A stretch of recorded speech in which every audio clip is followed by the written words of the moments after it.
tu vois les gens devenir les miracle, c'est qu'il y a quelque chose.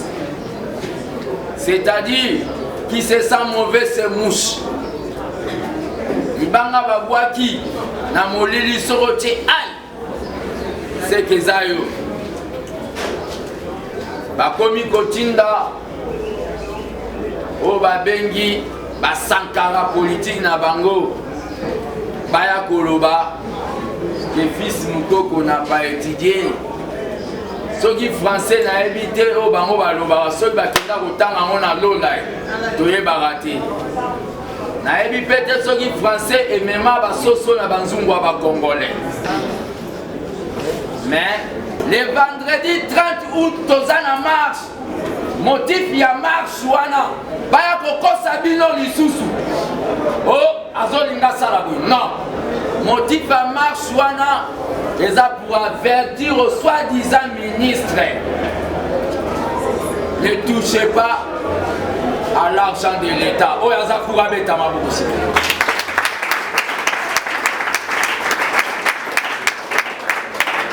Bazabana. C'est-à-dire, il y a des gens au Boyoka qui va soi-disant ceux qui va faire quelque chose. Va répondre à qui? Mais autorité morale n'a pas les sénateurs à vie. Kabila a Kenda qui n'est pas au hasard mon Konzamboka. Fatibo bete la Fatima.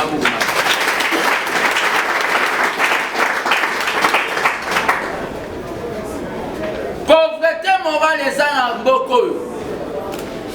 Pauvreté morale les gens ne pas battu à FCCD Papa Frédialo.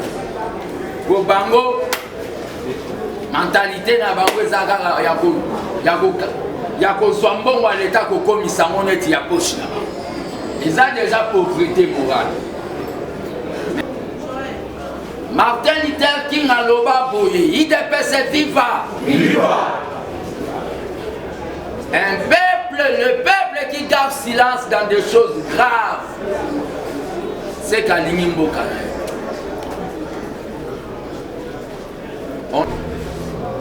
Kabila voir le ministère de la justice. Est-ce que ça la justice lobby pour la Russie? Parce que le ministre Anaza Moutou ya Kabila. On a vu na Senko l'herbe à Kabila Babanda Kolinga Kosakana bis opposition. Le secrétaire général Jean-Marc Kaboun a Betana Messa à Bima Libanda à Lobby. Je ne vais pas signer ces histoires. Mais cette fois-ci, je ne comprends pas. Les FCC veulent avoir au la part du lion. Mais Babetina Messa te pour Babi. Et ça met tout un peuple mal à l'aise. Congo France.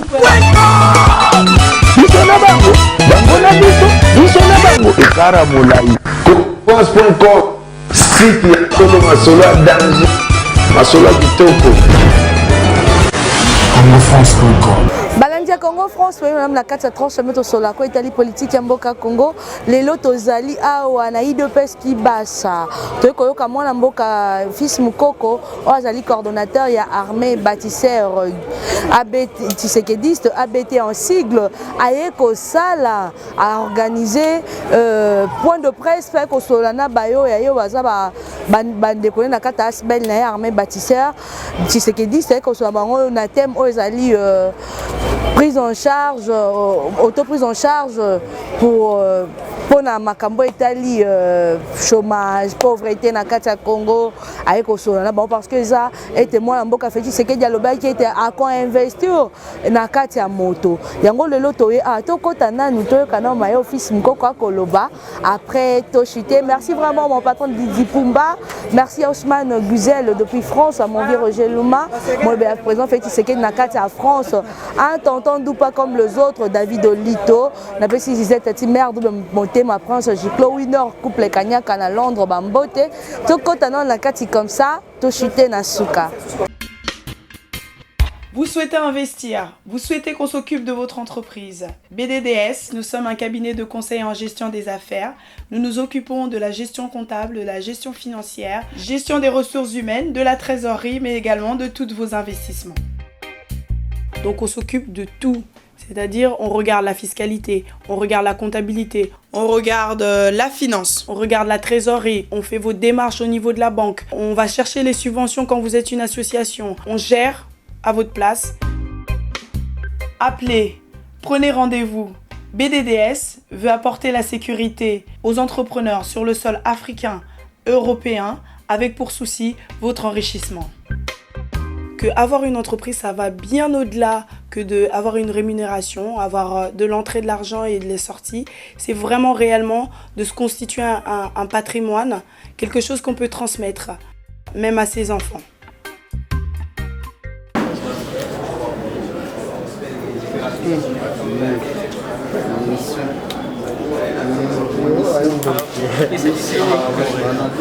Démocratie et progrès social, notre parti du peuple, parti de la majorité, union pour la démocratie, il est progrès social, notre parti du peuple,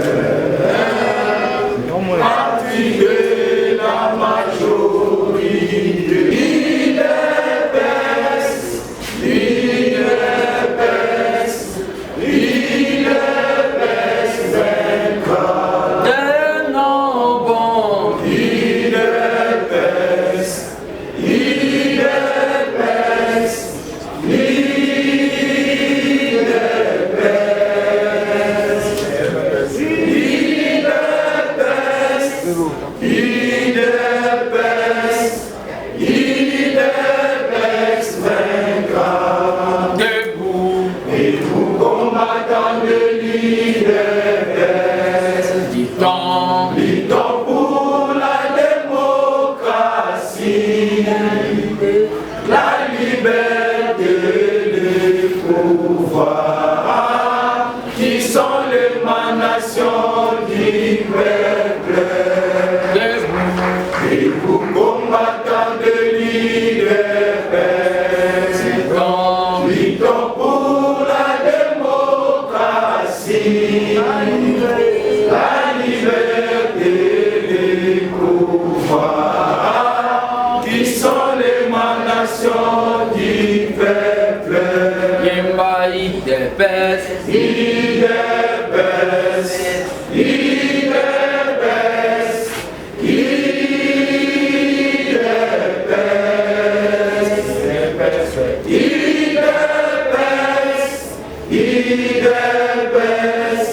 IDPS, vaincra.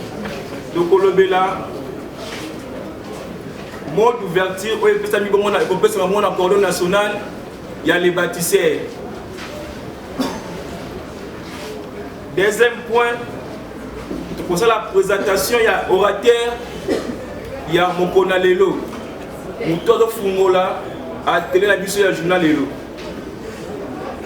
Troisième point, et que la bonne mise au point sur la situation politique de l'air par le coordonnateur national de l'armée des bâtisseurs qui s'est listé. Et enfin, nous allons chuter par l'hiver. Alors, au état le premier point, au Mokambi, il y a l'armée des bâtisseurs qui s'est listé. Le coordonnateur national, le gardien du temple de la démocratie, fils Moukoko, a sa parole, de bêter les mamans comme Bissonio. Merci beaucoup. On a battu Belé. Pour comprendre pourquoi de tenir réunion au lieu de ça, la permanence. tosali yango awa raison eza moko la vision ya président Félix UDPS il faut ezonga oyo babengi moko c'est-à-dire UDPS Kibasa na UDPS Tshisekedi ekozonga oyo babengi parti moko yango nde bango mibale tellement basalaka combat ensemble. Ici c'est la famille omoni mpe na ye na photo ya oyo babengi héros national Etienne Tshisekedi na héros du combat Frédéric Kibasa Maliba oyo tobandaki kobenga ye à l'époque Machine F na tie yango ensemble bobetela bango mibale maboko ata bazonga.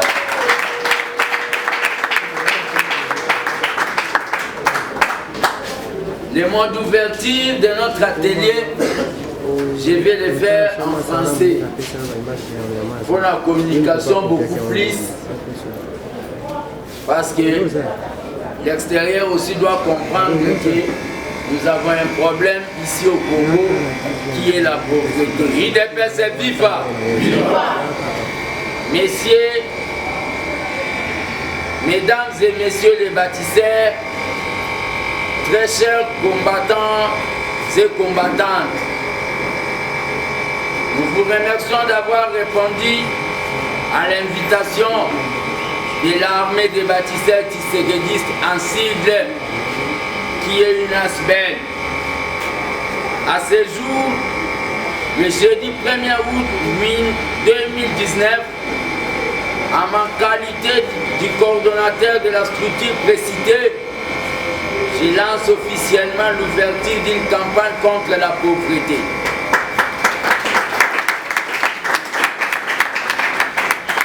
L'organisation de cet atelier sur la lutte contre la pauvreté avec comme thème l'autoprise en charge citoyenne est une initiative pour matérialiser, nous d'abord de l'UDPS, le vœu du président de la République Félix Antoine Tshilombo Tshisekedi qui est d'éradiquer la pauvreté dans notre pays, la RD Congo. En effet, plus de 388 millions de personnes, soit 43% de la population totale, vivent dans la situation de pauvreté extrême en Afrique subsaharienne. Ce chiffre a été rendu public par la Banque mondiale dans son rapport 2015-2016. Une situation dont les causes principales sont les conflits, les violences spécialement à RD Congo, c'est la mauvaise gouvernance qui ralentissent la croissance économique et compromettent les progrès réalisés en matière de développement. L'Afrique reste le continent le plus pauvre du monde, précisément la République démocratique du Congo. Les populations doivent faire face à l'insuffisance alimentaire, à l'absence de travail et le manque de plusieurs soins médicaux. La pauvreté est un problème complexe et multidimensionnel, dont les origines sont aussi bien nationales qu'internationales. Il n'existe aucune solution qui puisse s'appliquer à l'échelle mondiale. Il est en revanche essentiel pour résoudre ces problèmes de mettre en place des programmes de lutte particuliers à plusieurs secteurs. L'élimination de la pauvreté, de la famine, la répartition plus équitable des revenus et la valorisation des ressources humaines restent partout des enjeux d'importance majeure. La lutte contre la pauvreté est une tâche qui incombe à tous. À ceci, je lance officiellement cette campagne de lutte contre la pauvreté que vive la République démocratique du Congo Que vive l'IDPS, le parti du peuple. Que vive l'ABT, l'avenir c'est maintenant. J'ai dit et je vous remercie. Viva! ABT, viva! Viva! ABT, viva! Viva! Viva! Viva! Les Congolais, l'avenir c'est maintenant. Les Congolais. Pas beaucoup, ça n'a pas zambé. Pas battre sur comme si la personne mbote bandeko nyonso bozali awa nakosenga précisement tobeta maboko mpona bamama oyo basubir mpasi mingi na mboka na biso na baproblème ya conflit oyo baza mpe présent.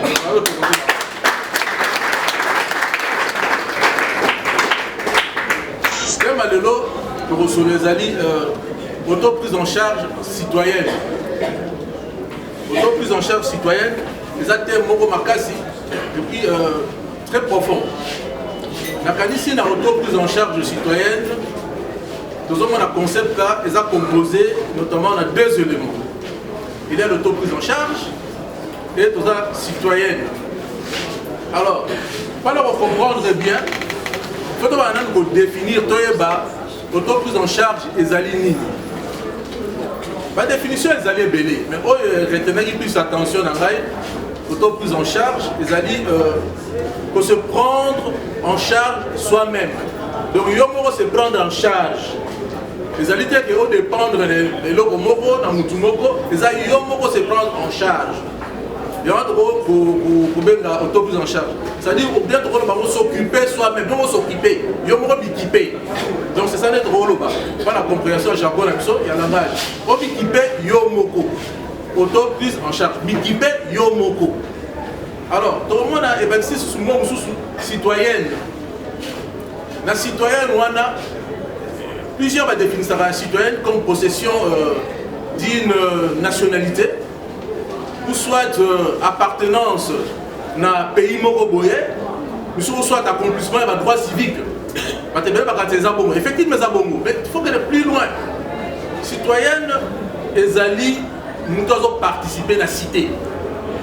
Nous devons participer à l'activité Nyoso et la cité. Donc, tout le monde dit la citoyenne, c'est participation. Donc, citoyenne, participation majeure dans l'activité et la cité. Parce que dans le pays, Vilosovana. Vilosovana, région Zovana, Mokozozala. Donc, voilà. Donc, tout ça, la auto prise en charge citoyenne. Donc, en un mot, il faut s'occuper Yomoko, ou soit en tant qu'individu, ou soit groupe de personnes s'occuper Bango Moko, na participation massive dans les Kamumoko. Donc, tout s'occuper Biso Moko, na participation à Batunyoso. Comme être humain, être social, à vivre à la famille, à vivre à la bandeko, à vivre à la collègue Moussala. C'est-à-dire, il y a un peu à ça, à Rosen, à la bateau, à entourer. Va se prendre en charge, et puis va participer à l'action. Donc voilà notre auto prise en charge. Alors, dans l'auto prise en charge,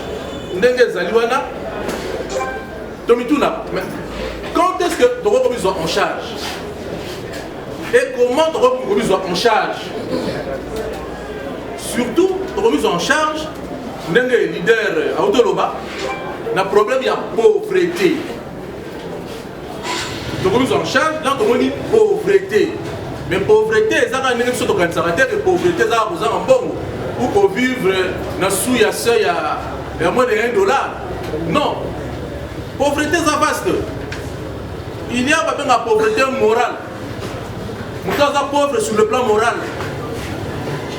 Il y a pauvreté, nous sommes pauvreté intellectuelle. Nous avons la carence, il y a savoir. Nous avons la pauvreté, nous avons la pauvreté physique. Nous avons la pauvreté matérielle. Alors, l'introduction leader à l'Obaki, pauvreté, nous devons subir à Mboka Nabiso, ils allaient plus au niveau de mauvaise gouvernance. Alors, comme toute la question, pourquoi de mauvaise gouvernance? Parce que il y a une pauvreté morale. Pauvreté morale, les alliés dans Moutou, individu, il y a l'anthropologie, l'homme, Moutou, il y a un manque, Moko Boye, par exemple, il y a vertu, un antivaleur ou un égocentrisme. L'égocentrisme est plus profond et même égoïsme. C'est-à-dire que Moutouye Moko Nengazana Alingara Yemo. Alingara Yemo Alata Yemoko, Alingara Aliara Yemoko, Alingara Msexara Yemoko, Baninga Yebi Babote, l'État liété, Yesora Lienaye, Azabie Bilo Zang et tel yété. Moko ya anti-valeur, égocentrisme. Comme Abilingi Yemoko, Alingi Batoupe comme Nambo Ramso de Ribekib de personnalité, Ababeka Mopao, Yodanze, Yonengeni Jazo Ponzabino News. Alingo distribué dans la pauvreté morale. D'une part, que les sous qui au moins Moutanga c'est égoïste. Moutanga c'est égoïste. Donc Alinga Raye, Nakunaye, Nabanderonega Raïsi, Bamisu Soudé. Et au moment où Moutango, à cause de la Moutango, avec groupe à Batois, dans une année, Moutango va représenter un peu l'image. Moutango, au moment où il y a un Razana, Alinga va Zouate. Si on a constaté à côté, on a constaté que nous avons zoité, après on opposant à Yé ou contre Yé. Parce que nous avons fait vers mais puis nous avons fait des choses. Nous avons fait des choses. Nous avons fait des choses. Nous avons fait des choses contre le succès. Nous avons fait des choses. Et là, nous avons vivre dans la pauvreté morale. Et au moment où la politique n'a pas en réalité, nous avons vu que quand il y a des bazali, balingi balinga ba se pénétrer, ba se pénétrer bango moko. Et ça le niveau du coloton, le niveau c'est. Donc balinga va progresser, des yemo va progresser. Donc ça la pauvreté morale. Nous t'avons soit au sani. Comme il y a azali, tout ça groupement, attends la responsabilité de l'institution.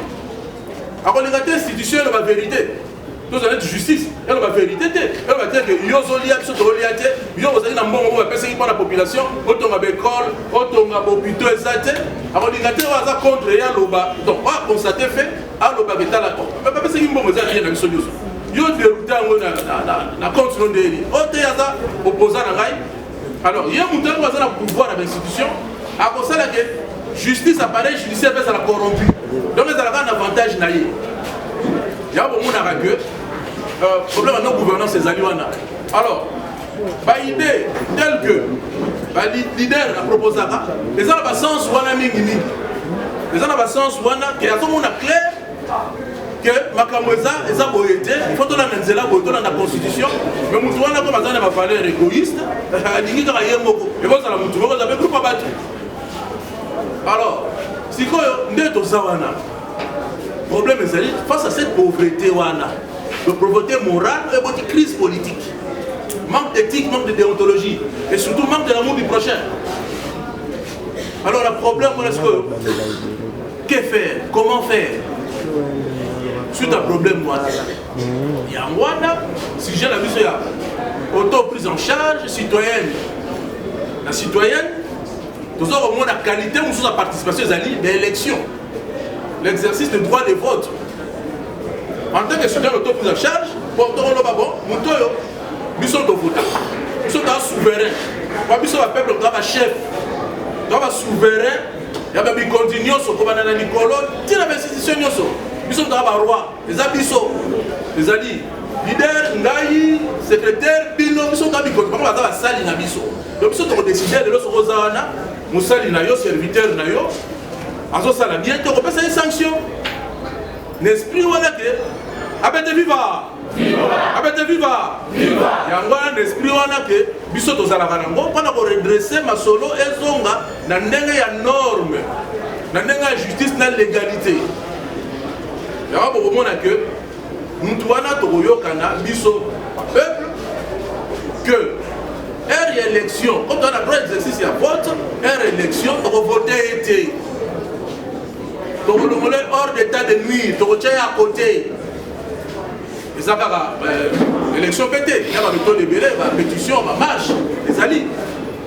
Donc sur le plan politique, on marche les alliés, le bloc rebelle, les alliés, les alliés, tout en rapport avec la constitution. Donc voilà sur le plan politique. Donc, cause il y a voilà, auto-prise en charge. Par exemple, les mamans n'appellent pas si on a comment, donc il y a un tant pour moi, il y a il revient à nous cette responsabilité, dans le droit d'exercice de vote, toucher à l'écart. Où on marchait pacifiquement, tolobelaye. Donc, vous allez pas pour éveiller, pour réveiller la politique au balali, on a la responsabilité à ce balali. Autre chose, les alliés, lenteur, il y a une institution. Institution, les awana, on a reçu la biso, on a occupé le problème de la sécurité de la biso, problème de la santé de la biso, problème de l'alimentation de la biso. Alors, l'institution, elle serait lente. Biso, tozo zela, tozo kemba, tozo okufa, tozo sali. Faut que ce soit responsabilité là. Biso nyonso avec la masse, dans la participation active, dans le bas. Toujours selon la constitution, dans le bas, il y a une mission de ça, il y a une awa. Mais tant qu'on a la vérité, à nos génie. Or, quand on regarde le bien, dans la situation, il faut vérité et rapport. C'est ça pourquoi ça me quantité, pourquoi ça fait mon quantité. Oh, mon quantité, c'est bon, ça va, tu es bien, situation, tu dois stabiliser. Non. Ah, peuple n'est au peuple, ça va, ça va bien, non. Les alliés pauvreté morale. Et moi, il faut tout en charge, tout en responsabilité de la participation citoyenne. Donc, bisonioso. Que leader sera passé du solo, les a clair. To chama boko, to simbana, bisonioso, to kene na direction ana. Ete, di kameza clair mona bien na bino ale. Opposition so ote, ya to la disanini, ya moni, te ça bon moti. Il faut la solidarité. So ko so kunda kwa na bino moko. Ba, so ko se libérer te, en tout cas, vous devez libérer azate. La liberté s'arrache. Les autres ont vendu dodo, vous avez une mauvaise foi, ils ont mis la droite à yo, ils ont vendu dodo, ils ont vendu dodo, vous avez les gars, attendez, ils ont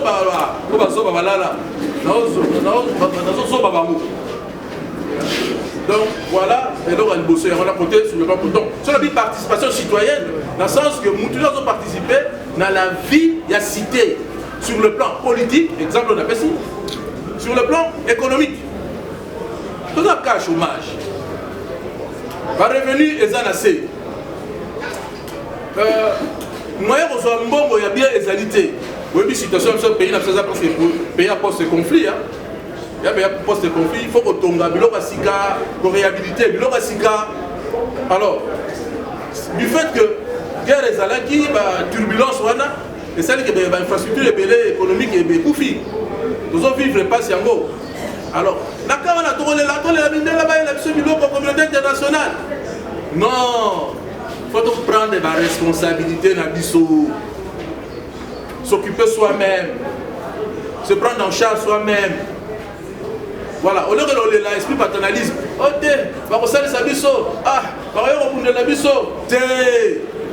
il faut idéologie. La participation active, il y a tout. C'est-à-dire qu'il faut prendre solidarité. La solidarité, toute la façon de ressentir produit va revenu. Et la fois passée, au Baya qui échange la fois passée, leader à Lobakiango, le projet à Banque Populaire. Banque du progrès social. Donc, Banque de développement communautaire. Une sorte de microfinance. On a aidé Bato Bazali dans le secteur informel, on a accès aux accrédités. Les banques, c'est l'une des solutions pour aider Bisso. Bisso Moko, population de Bisso, a un problème aux Anango. Et Salamaka, il y a eu des abus. Parce que les gens qui assurent, les gens qui protection du assurance à banque centrale. Parce que le percepteur, on a qui contrôler. Là, on va verser, on contrôler, on dit des alamités. Parce que on va avoir un crédit, on va suivi. Mais il y avait même de contrôle. Donc, du fait que l'histoire nous aide à ne plus revenir aux erreurs du passé, l'histoire est salamati, au salamati. Puisque la banque, on a un niveau C, à faciliter à épargner, faciliter à crédit, à une petite activité d'ailleurs, mais en regroupement. Et vous avez un regroupement, par exemple, il y a 10 personnes, vous avez bien suivi, et dans la banque, les techniciens vont suivre le dossier. Vous avez 10, vous voyez, à tous les bureaux projets Bolindi, techniciens vont être experts dans la matière, akolakisa bino nde bokosala ntina projet na bino ndenge akokende. Donc voilà l'une des solutions oyo toza nango na cadre ya problème ya difficulté ya pauvreté. Parce que soki oza na revenu tende na babaki pauvreté morale et pauvreté physique, donc matérielle, donc dans la bonne côté. Donc on a pour pallier la situation wana. Et puis pour ça la télé comme pauvreté, on appelle la pauvreté intellectuelle. Pauvreté intellectuelle, les autres ça dans le sens que au moment où la classe les a sous-diétés. Bah la chose va sur le tangati. Pour l'avenir de l'objet, l'avenir c'est maintenant. Mais pas dans la chose sur la dignité de l'osane. Dans la voie répondre, les gars, pas dans la chose sur la dignité de l'osane. Comme il toque à moi, tiens. Bon, ça va pour nous. Pauvreté intellectuelle. L'autre va progrès, va mourir les États-Unis, la France. Et c'est parce que savoir les alliés, puisque l'État n'a pas de communauté, n'a pas de moyens, n'a pas de petite technologique. Il va développer. Mais ce n'est pas la dignité, savoir les athées, savoir scientifique les athées. Pauvreté intellectuelle, c'est la société qui a évolué, et aussi la nation a évolué. Donc, vous avez inventé à Poussou aux Alatés, à Tonga, et aux Alatés. Donc, aux Alatés, on a une initiative aux Alatés. Il y a un Rwanda, il y a une logique, il y a Bisso, il y a Armée des bâtisseurs du Sénégaliste. Savoir est important, atelier aux Alatés, on va retransmettre savoir. Savoir-faire dans un domaine bien précis. Par exemple, dans le domaine, il y a la confiture, domaine de l'alphabétisation, domaine de la mini-gestion, voilà, domaine de la pâtisserie, domaine de la boulangerie, la remise à niveau de la télé, la remise de la partenaire rebelle, à niveau interne, à niveau externe, la formateur par Osala. Donc, par contre, ça savoir pas pauvreté, on est le roi. Donc, voilà vraiment en résumé. Donc, il faut le un mot pour se prendre par responsabilité, par une participation active à Moutounioso. Voilà l'auto-prise en charge citoyenne. Na papa moi na banque na kati na mboka mo babenga nkutu. Pour à la rater, na matisa la drapeau des personnes chaque temps après ça va d'information. Na éviter ceux qui bandai couper ces informations par télépathie. C'est-à-dire il dépêche ces ou babengi état d'esprit. Les autres zawa ils ont un cadre d'abord pour l'armée des bâtisseurs, ils ont soutenu l'unité les deux IDPS. Les deux IDPS, na soukandé na osala pointe, na vous répondre à la question entre les deux photos et les deux leaders. Qui basa maliba au bande kobenga ya machine F et Tshisekedi au tubane kobenga ya titi. Go betela bango suma ngo.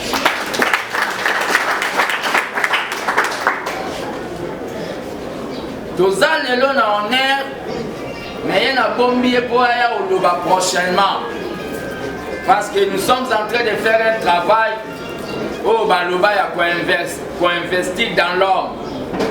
Nous avons entendu d'autres partis politiques.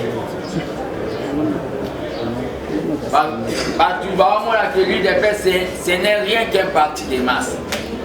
Or, qu'à l'IDPS, nous ne voulons pas faire ça très haut.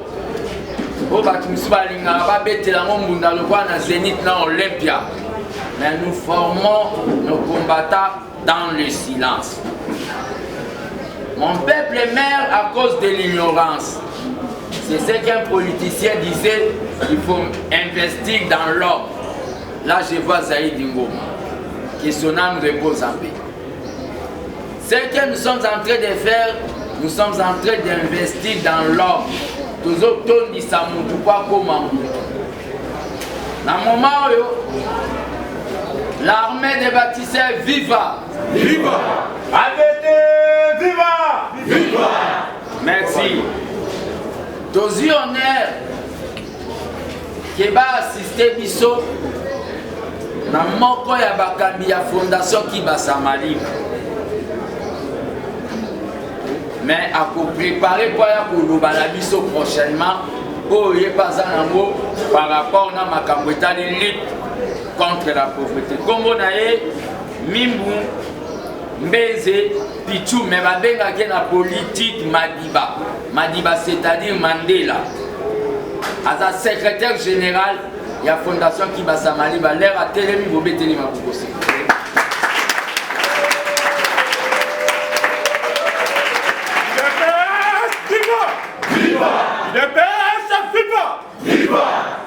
Kokende. Adede, viva! Viva! Il est le secrétaire général de la fondation Kibasa Maliba. Bato ebele baozelanga na loba. Soki na lobi pe bazo ningana, que ça soit au tozana bango na cash.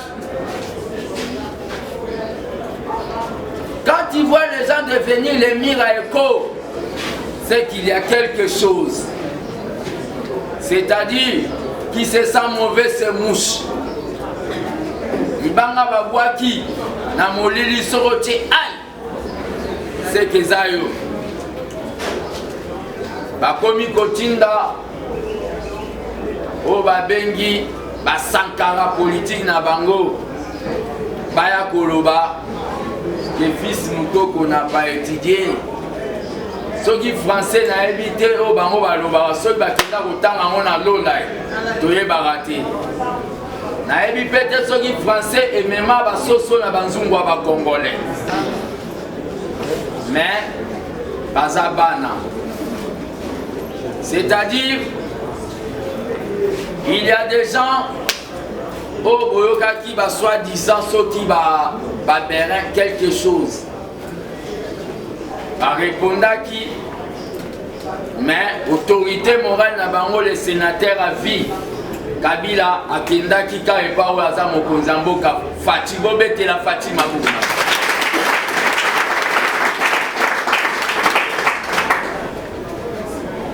Pauvreté morale les ana mboko.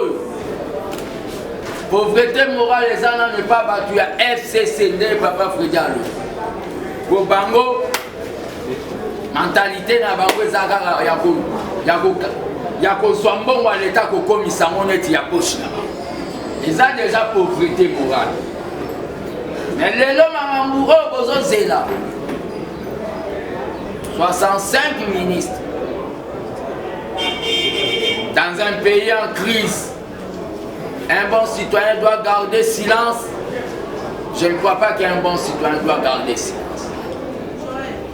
Martin Luther King a loba boye, IDPS viva. Viva. Un peuple, le peuple qui garde silence dans des choses graves, c'est Kalingi Mboka. On a vu na Senko, l'herbe à Kabila Babanda Kolinga Kosakana bis opposition. Le secrétaire général Jean-Marc Kaboun a Betana Messa, à Bima Libanda, à Lobi. Je ne vais pas signer ces histoires. Mais cette fois-ci, je ne comprends pas.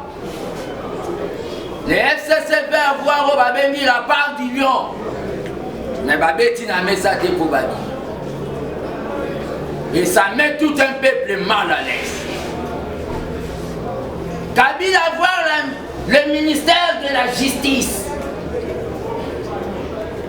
Est-ce que Bakosa la justice lobby pour la Rossi? Parce que le ministre Anaza Moutou ya Kabila. Le Parlement debout étant devenu le Parlement des flatteurs. Surtout le président du Parlement debout. Excusez-moi le terme. Au lieu de faire le Parlement debout de l'idéal, le président du Parlement debout, ça va parlementaire debout de mauvaises informations. Un ministre de la justice de Kabila va-t-il mettre sur sa table le dossier de Chebea. Posez-vous cette question.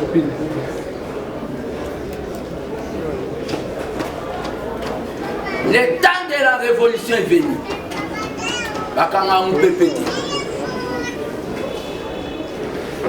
Les deux personnes que vous voyez là, ça le combat,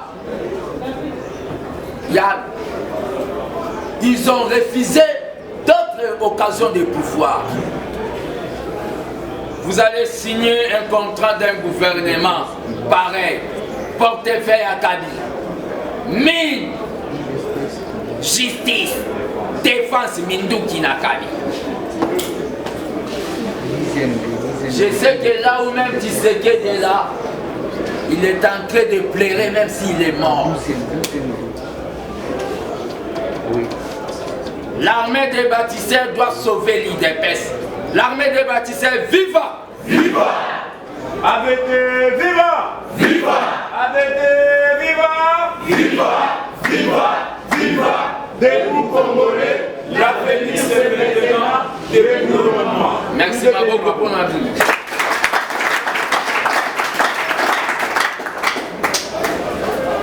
Ces gouvernements, nous allons les mettre mal à l'aise. Parce que le peuple a Zana Kachiti. C'est pour cela, tant que citoyen congolais, considérant que toutes les actions où la zone Lingana impliquée, mes amis parlementaires debout, parce que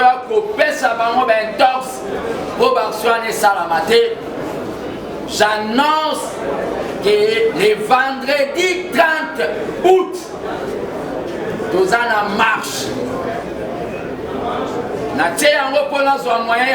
Ça marche dans tous les Congo. La fois passée, parce qu'il n'y avait pas de moyens, c'est pour cela qu'on ne va pas en guerre pour échouer. Le vendredi 30 août, nous allons en marche. Motif, il y a marche. Baya Koko Sabino Lisusu. Oh, Azolinga Salabou. Non. Motif à marche. Les a pour avertir aux soi-disant ministres. Ne touchez pas à l'argent de l'État. Oh, Yaza pour abeter ma bouche.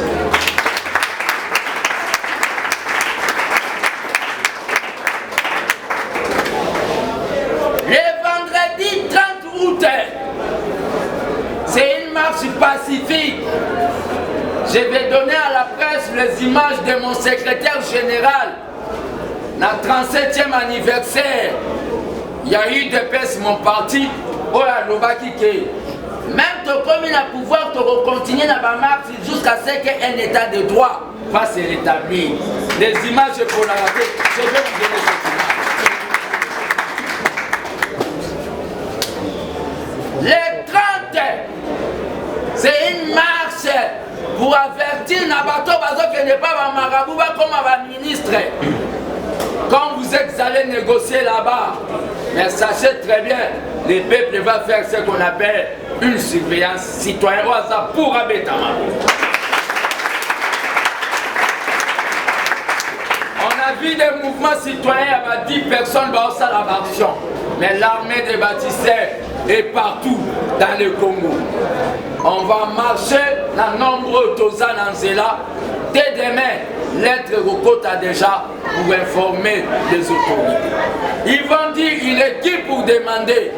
Je suis le fils de Tshisekedi Kibas. Je suis un citoyen congolais. Constitution Lobaka, parti politique. Constitution Lobaka, tout citoyen qui veut manifester, il informe les autorités pour encadrer conformément à l'article 26.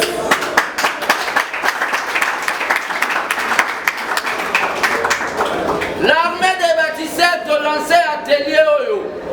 Aujourd'hui, 1 franc ou $1 à président. Allez demander là-bas. Mais tout ça, il y a mon amour que Fatih ne puisse pas échouer. Batoyo, Malobanangezo pesa bango, mal à l'aise.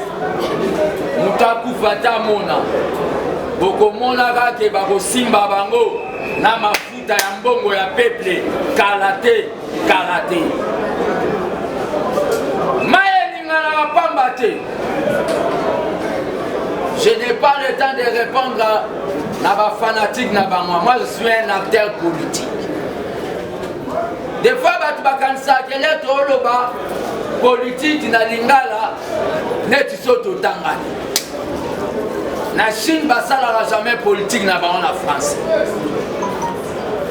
Je comprends même que na commis populaire parce que je parle en lingala.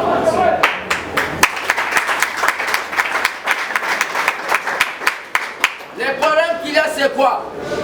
Je me dis même que le jour qu'un jour, si Dieu me fait grâce, comme président de la République, je commencerai à parler à Lingala et on Bassalinga interprète à Zana la France pour valoriser notre langue.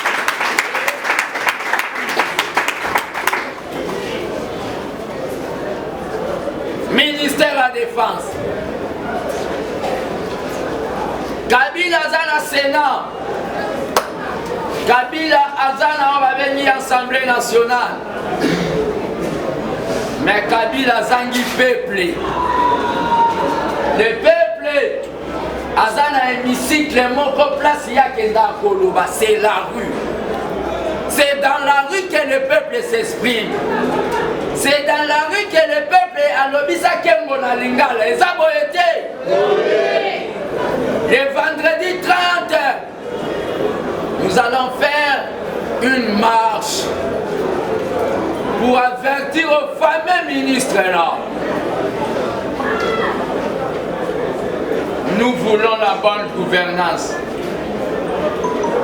À tous mes amis de l'armée des bâtisseurs, au Bazaria, au Pessaba Combo, la liste de photos sans afficher. Tout le monde a un avis le jeudi. Tous a besoin de bandao avec une préparation et fatigué. Nous devons descendre à la base. Équipe il y a comité national et armée des bâtisseurs. Dès que nous avons aussi ça va accorder l'interview, va commenter pour ça va contact pour tout planifier. L'IDPS n'est pas limité. L'IDPS c'est dans la base. Nous devons préparer fatigué. Vaut mieux prévoir que guérir. Nous devons préparer fatigué. Nous devons expliquer au peuple situation. Il y a majorité à Kabila. Les fautes qui n'ont pas sauté l'IDPS. On avait trompé au peuple. Naba bassin à Mapa. Naba 5 000 francs. Par cause du peuple. Nous devons travailler. Parce que nous devons travailler. Les gens veulent. L'IDPS est vivant. Viva. Bozo Salamabe. Bofoute. Baningi na bomba ngopona. Nana sala na on a cité de l'Oya. Nana loba na osalate. Maintenant tina na loba na osalate yango. Bazo comprendre pourquoi l'information zoé là. Comment zoé là.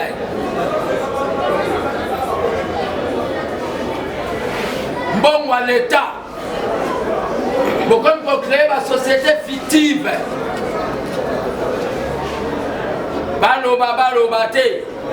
Dans ce pays, il n'y a personne qui est supérieur au peuple congolais. Même Fatih est au-dessus du peuple congolais. C'est le peuple qui est souverain.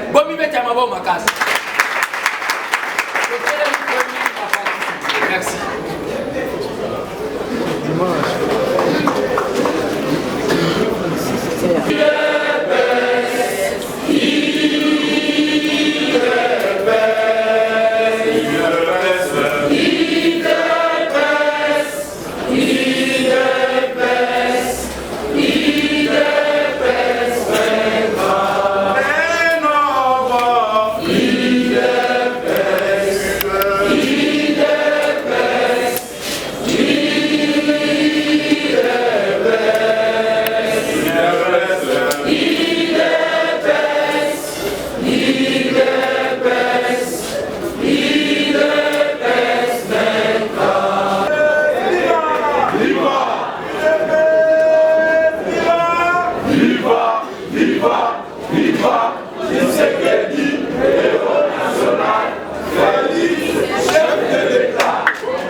c'est là où on va venir debout. Le peuple a abandonné le conseil des ministres. Le peuple ne va pas accepter les distractions. Vous comprenez? Quand vous voyez qu'il y a des choses où les autres s'est passé, il y a un ministre qui sortant la femme là. Comment il peut exécuter des décisions président? Maintenant, avec cette histoire, c'est bloquer la machine. C'est pour cela que j'appelle le peuple congolais de transcender les partis politiques, de voir la cause nationale maintenant. Le pays, le président est en danger parce que la classe politique là, nous devons maintenant nous mettre debout. Tout appelle au peuple congolais. Que les 30, c'est une marche, non de polémique, mais une marche au Togoloba. Oui à la bonne gouvernance, non à un gouvernement corrompu. Une autre question.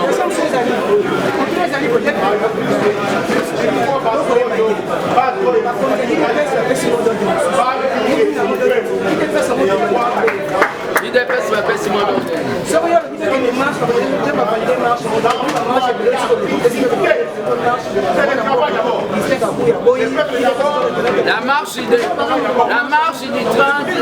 du 30, c'est la marche, une marche citoyenne. Dans l'ancien en tant qu'un patriote, et je serai soutenu par l'armée des bâtisseurs et d'autres, tous les mouvements, tous les mouvements citoyens. Il y a l'ambassade, tous les mouvements citoyens.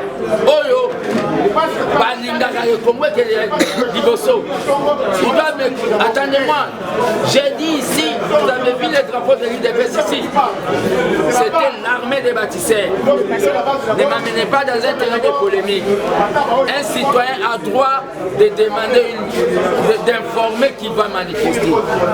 Je lance l'appel à tout celui qui est disponible à venir à cette manifestation parce que ce gouvernement ici ne va pas mettre ce gouvernement ici. Il y a des Jacob en prison dont on va bloquer nos combattants. Maintenant, on va voir encore ministre de la justice. Il y a Kabila.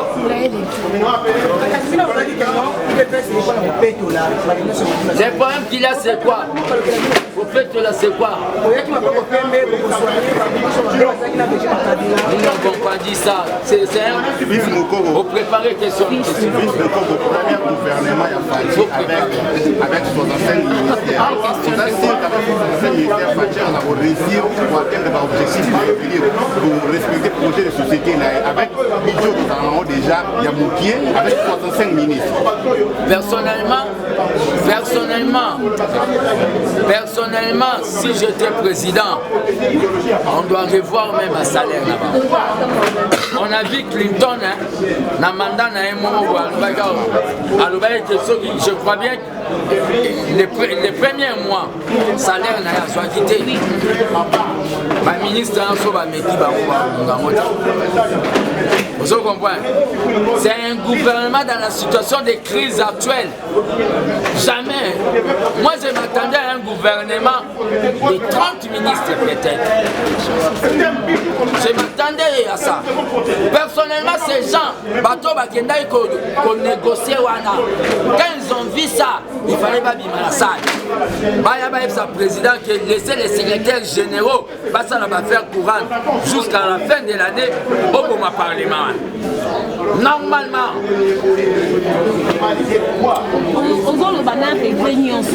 Apparemment, quand ils prennent des décisions, ça la carreau parti. Signale la carreau que non, en tant que combattant, on lutte pour la macaron. Ça la carreau parti. Il y a après manifester sans effet. Qu'est-ce que le président de la République doit faire pendant qu'il est minoritaire dans l'Assemblée nationale? Il faut qu'on se le dise. Batouana Bazali et Belé qu'est-ce que le président doit faire? Il doit coopérer avec eux ou bien il faut pas à Parlement auto-mandélation?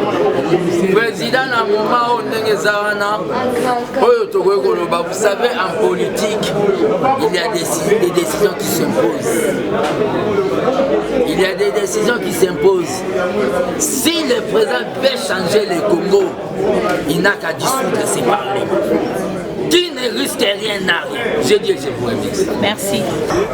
mokonzi ya Congo François Mboti kolanda ezalaki mwana mboka Fils Mukoko oyo abandaki kosolola na bayo ya ye ya kati ya semaine na ye Ahmed Bâtisseur Tshisekedi ABT en sigle akosola ko expliquer mayo kolekana na Congo kolekana en tout cas eza te que tozalaka kaka faci béton faci umela faci boye non pas les dialogistes ce qui m'a bezali to bakoloba vérité to sa mokonzi mboka esiko eko memo mabe fosa nini okata loboko yango no moyo te mwana mboka Fils Mukoko lelo atelemi na ba membre na yo ya asbel na ye ABT baye ko solo la expliquer bango par rapport à thème oyo ye ayebi ko solo na bango lelo. En tout cas merci beaucoup à mon patron Didi Pumba, merci à toute ma famille Congo France, à Christian Touré Kenzo, merci beaucoup à Olivier, merci à Ousmane Guzel depuis France, à mon vieux Roger Louma, mon président fait Tshisekedi Nakata France, mon vieux David Olito, un tonton pas comme les autres. Merci vraiment na Onabenga Kazeta Timer double, monté ma prince Giclo Winner, maman Bibichnoka Michonoka, Pichuzola de Lausanne, Papi Maïbelanga, Papi Batia de Bonhomme Lissanga, impression Clone Dombassi, évangéliste Guillaume Mazikou. Merci vraiment à Djibril Nzungu, Zungu Nakata France, Ngala Mioto Bouten Balasima. Ciao. Congo France.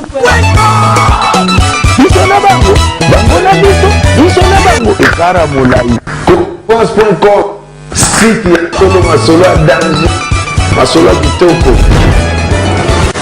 CongoFrance.com